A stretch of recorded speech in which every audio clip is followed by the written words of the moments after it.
You plus 4 against the Bullet Club. Yeah, but what Bullet Club guys? Japan and New Ring of Honor. No, I mean, what 4 members of the Bullet Club? Young Bucks, Marty Scurll, Cody, and Kenny Omega. That's 5. Yeah, you plus 4. Okay. Me plus 4, got it. Okay.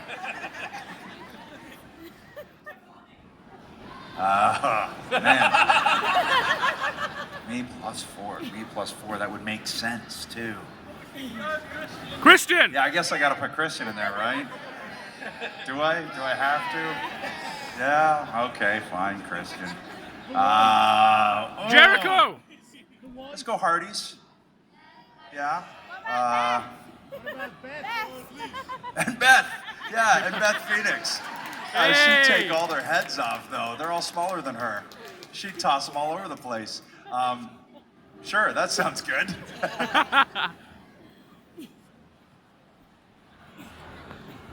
It's probably a cliche question, but what is your best day in wrestling and your worst day wrestling? Best day, I mean, I gotta say WrestleMania with The Undertaker. There's probably only 30 of us, I never actually counted, that have main evented WrestleMania. And to do it against The Undertaker for the World Heavyweight title, with the streak involved at that point, and also, like, he was already in the ring, so I went out last. And that to me, just, it was really special. So I think that was the one happiest. Was it unhappiest day or worst day? Probably when the first time I found out I had to have neck surgery, because I was 29 years old. I was told I needed a double fusion, which nowadays would be the end of your career. But back then, they still let you come back. So I think that was probably it, just because I'd only been wrestling 11 years. Found out I had to have surgery. The first doctor told me, like, you can't go back to wrestle. If you get hit from behind in a car, you'll die. So you hear that, and then I'm driving home going, I can't get hit from behind. I can't wrestle again. So at first I thought I wouldn't ever be able to wrestle, and if I got rear-ended that I'd die. So that was a pretty bad day.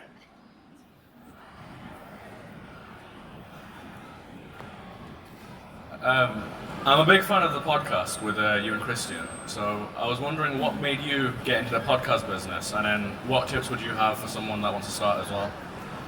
I will actually give credit to Christian on this one. It was all his idea.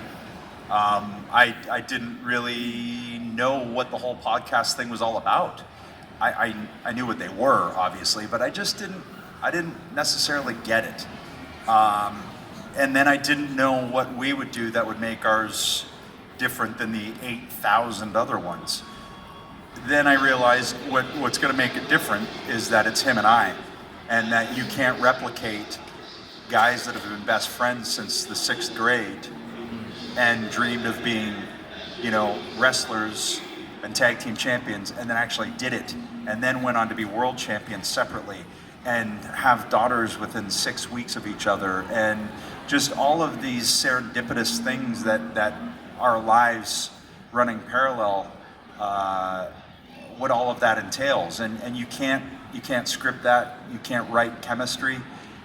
And I think that's when I realized, that's what's going to make this one different and fun for people, is that we're two morons that just bust each other's chops for an hour and a half and have our buddies on and bust their chops, too. So it was his call, and I went with it, and I've had fun. Advice? Man, I don't know, because I still don't know what I'm doing. I just put the headset on and start talking. Hey. Hi. I was just wondering, we've all got heroes, whether it be in sports or TV, acting, whatever. So for you being a boy, WrestleMania was at 6.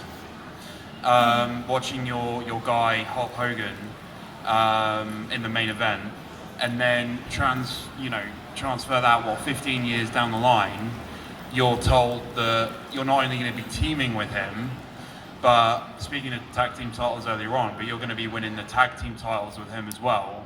I mean, us, regular Joes probably aren't ever going to get that feeling. So I was wondering what that was like for you when either Vince or whoever told you that you were A, going to team with your childhood idol, and then B, win the tag team titles with him. Because, I mean, that must have been crazy.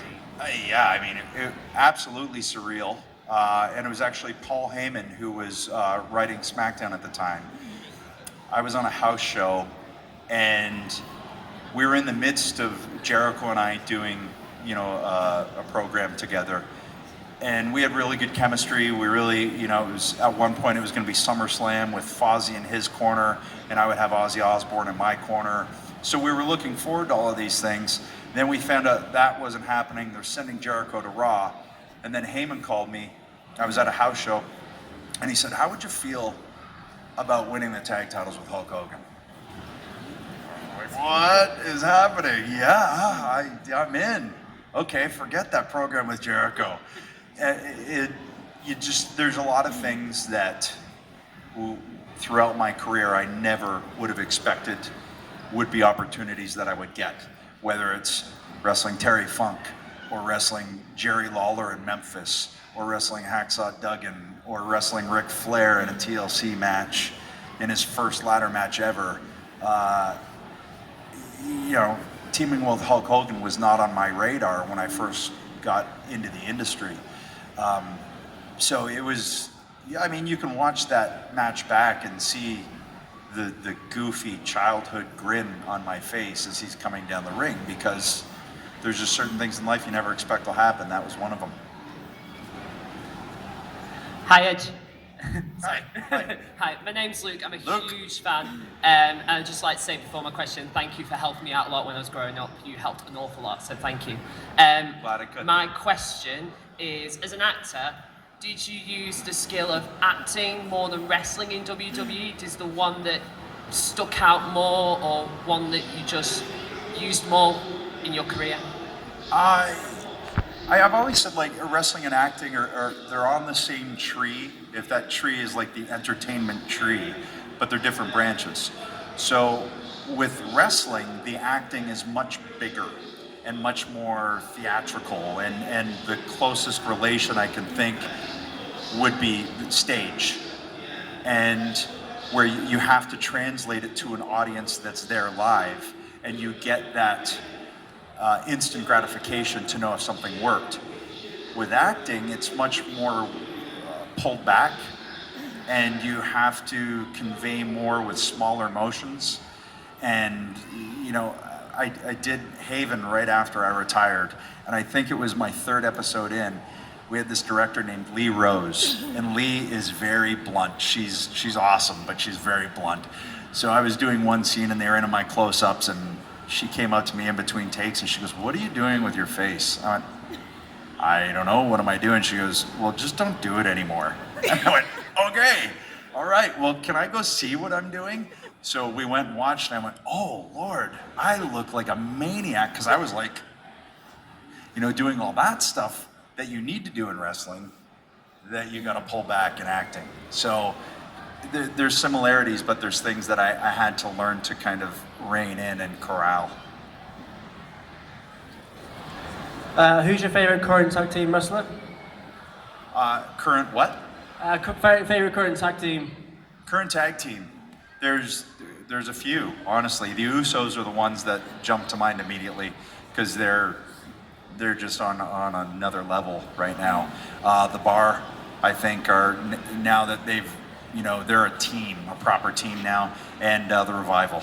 I think those three teams for me are like the three. Hiya. Hi. With the current women's revolution, I know like Beth wrestled in the Royal Rumble. With the mixed match challenge as well, if you and Beth could go back and wrestle against anyone, who would it be? Oh man. Like any mixed tag team that you can possibly think to put together ever? Oh man. I know for her answer would be China. And I'll say Hulk Hogan, because I never got to work against him. So that would be fun, with us as heels against Hulk Hogan and China as baby faces. Hi, Edge. I'm the one with the barbed wire bat. Okay. I'm just wondering how you were feeling physically and mentally after your WrestleMania match with myself. Yeah, I was going to say with you, right? Yeah. You know, I didn't really put a lot of thought into what we were doing in terms of the physical toll it would take until after the match. I just knew that I wanted to be in the main event, and I wasn't in it. And Mick, being Mick, knew that and was willing to do whatever I wanted to do to show everyone that you're not going to be able to follow this. So when I suggested, spearing him through a flaming table, he was okay with it. And he's the only person in the world that would have been okay with that. And I knew that with him, we had that carte blanche to just go out and do what we could do. But I also knew that I needed to get hit with a barbed wire baseball bat and land in thumbtacks. And contrary to maybe some belief, that barbed wire is real, and those thumbtacks are real. And I got scars all over my head now where my hair won't grow back and it looks like I'm receding because of it, and it's like, that stupid barbed wire bat. But when I think about it now and I think about that flaming table, we both got burnt. My arm was burnt, my eyebrows were gone, all the hair on my arms and hands were burnt off. Mick got burnt. Although a funny story, you've probably heard it, but when Mick called home, his wife asked how I was, not him. So that was, here's another story. Earlier that day, I was going pee earlier in the day, and that sounds so weird, but I put my phone on the toilet paper dispenser, and I had it on vibrate, and somebody called, and I kept going pee, and it vibrated into the toilet. So I didn't have a phone to be able to call home to my mom after watching that and tell her I was okay. So I had to I borrowed somebody's phone while I'm getting thumbtacks taken out of my back to call my mom and let her know that, Mick and I were okay. But she did ask about Mick, so. How did you feel when you won the Royal Rumble? Really tired, honestly, because I had been off for 6 months with an Achilles tendon, torn Achilles tendon. So you're usually supposed to take between 9 months to a year to come back from an Achilles, but I came back in 6. I really tried to go after it. I don't think I got where I needed to from a cardio perspective, and when 17,000 people direct all of their positive energy at you, that is an adrenaline rush that your body and your psyche cannot recover from in 4 minutes. So by the time I was spearing everybody, I was like, oh my God, I'm gonna pass out. Oh, I'm so tired. Oh, this is much harder than I remember. That kind of vibe, but it was so much fun.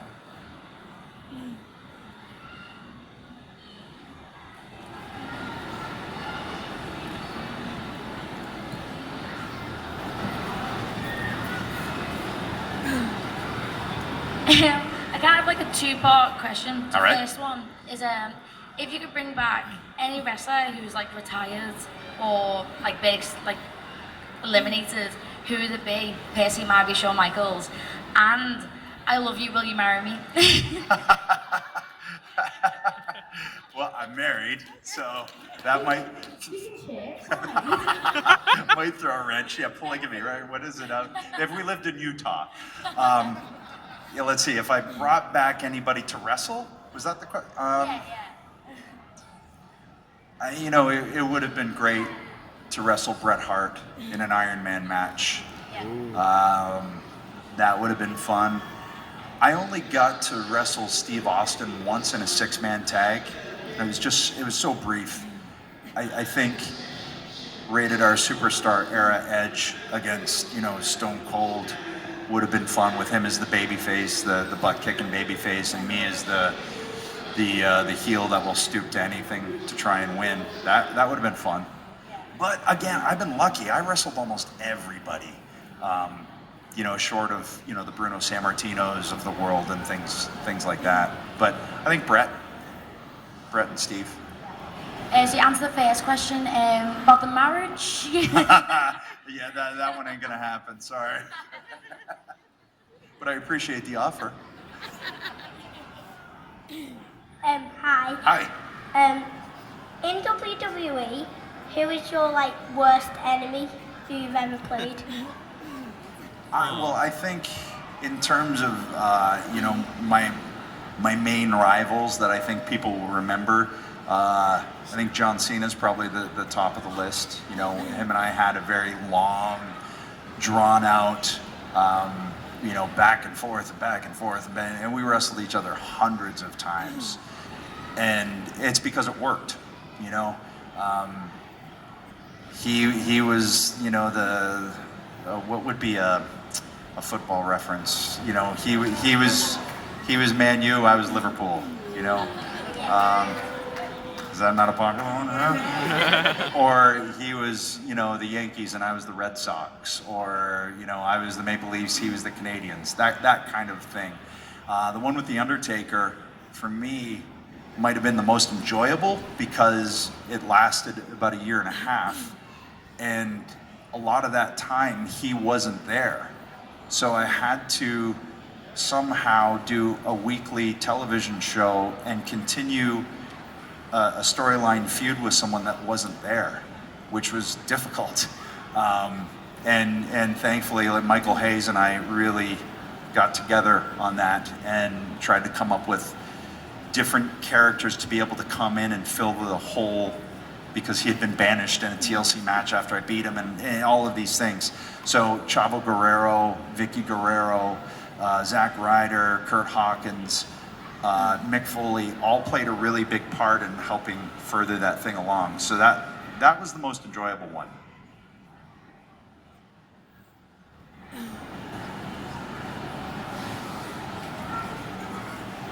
What are your plans for the future? Right now I'm filming a TV show called Vikings. So I'm in the midst of that, and it really doesn't leave a lot of time for anything else. We film it over in Dublin. So when I initially agreed to do this, I was in Dublin, and we thought, oh, that'll be great. It's only a half an hour flight. It'll be nice and cheap for everybody. And then we filmed 3 episodes worth of my character in 5 days, and I got an extra month and a half to go home and be with my little girls. So I was on the first flight, and then I had to call everybody here and go, oh, by the way, I'm in the US now, so this might cost a little more to get me there. It doesn't leave a lot of extra time right now. And that's a good thing, because gosh, I ended up landing on one of the biggest TV shows in the world. And it's been amazing, and it feels like a character that I was built for too. Look at this head. If that's not a Viking head, I don't know what is. Are you ever going to return to WWE? I pop back every once in a while to say hi. Hi. I started. I noticed. I need to borrow you in a minute, so couldn't we make this the last question? I'm really sorry, the one that you've just had. Really? I'm really sorry. Why? Because we need to do something else with something. What I'm sorry. What time is it supposed to go to? All right. Don't hate me. So I pop back every once in a while and just make sure everybody knows I'm still around and doing stuff. But I get asked a lot, why don't you come back for one more match? And it's not that I wouldn't want to, but the WWE, to their absolute credit, they have medically disqualified me from ever wrestling again. And that's because I could die if I wrestled again. And nobody wants that, especially me. And, I have a thing, it's called spinal stenosis, which is pressure on your spinal cord that never goes away. I got it shaved back, I got in a rubber disc, put in above my fusion that I had when I was 29, but that means I can never wrestle again. And for me, going back and not wrestling, it's not that much fun. You know, the fun part for me was always getting out there in front of you guys and doing my thing. When you can't do that, it can be frustrating. So I just find I don't put myself in that position as much. And if I do, it's going to be to watch, you know, do something with the New Day and watch Big E try and eat a plastic kazoo and realize that you can't eat plastic kazoos on live TV and shred his mouth to bits. That for me is fun. So, you know, I'll come back and do things like that. But otherwise, you know, it's just, you know, if I can't do the thing that I really want to do, then, you know, I'll come back and wave every once in a while.